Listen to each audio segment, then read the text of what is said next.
जानवर नर हो या मादा, बकरी हो बकरा, उससे कुर्बानी हो सकती है। अलबत्ता कुर्बानी के लिए नर जानवर मादा से बेहतर है। कसरत से जुफ्ती करने वाले नर जानवर से बेहतर ऐसे मादा जानवर की कुर्बानी है जो अब तक बच्चा नहीं जना हो, अब तक माँ नहीं बनी हो। हाँ, माँ बनी हुई मादा जानवर से बेहतर कसरत से जुफ्ती करने वाला नर जानवर है। अगर ऐसा जानवर है कि कसरत से जुफ्ती नहीं करता हो, कभी कभार जुफ्ती करता हो, तो वो मादा से बेहतर है। खसी जानवर की कुर्बानी भी जायज़ है, बल्कि फुकाहा ने फरमाया कि जुफ्ती करने वाले नर जानवर से खसी जानवर बेहतर है। अलबत्ता गैर खसी जो जुफ्ती न करता हो वो खसी जानवर से बेहतर है।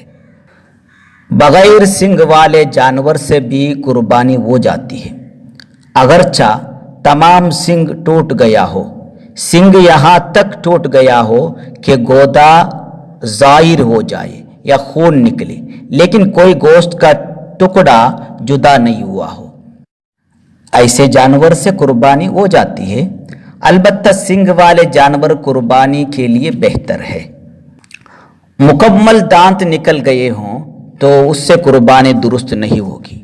अक्सर दांत निकल गए हों, उसकी वजह से चारा खाने में उसे इस तरह दिक्कत हो रही हो कि गोश्त में कमी हो जाए, तो उससे भी कुर्बानी नहीं होगी।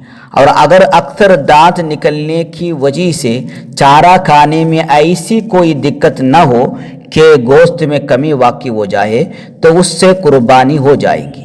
यहाँ बाज़ फुक़ाहा ने फरमाया कि दांत अगर पैदाइशी ना हो तो कोई हर्ज नहीं, यानी ऐसे जानवर से कुर्बानी हो जाती है।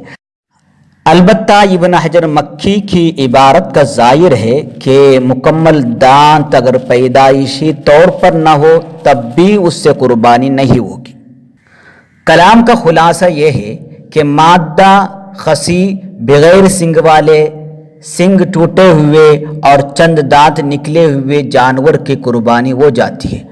अक्सर दांत निकल गए हो और चारा खाने में ऐसी कोई दिक्कत न हो जिससे गोश्त में कमी आ जाए, तब भी कुर्बानी हो जाती है। कुर्बानी के जानवर का बेहतरीन रंग सफ़ेद रंग है।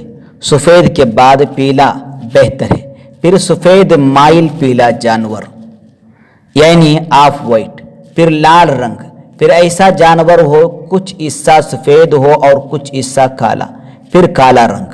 और बेहतर है कि कुर्बानी का जानवर खूबसूरत और मोटा हो।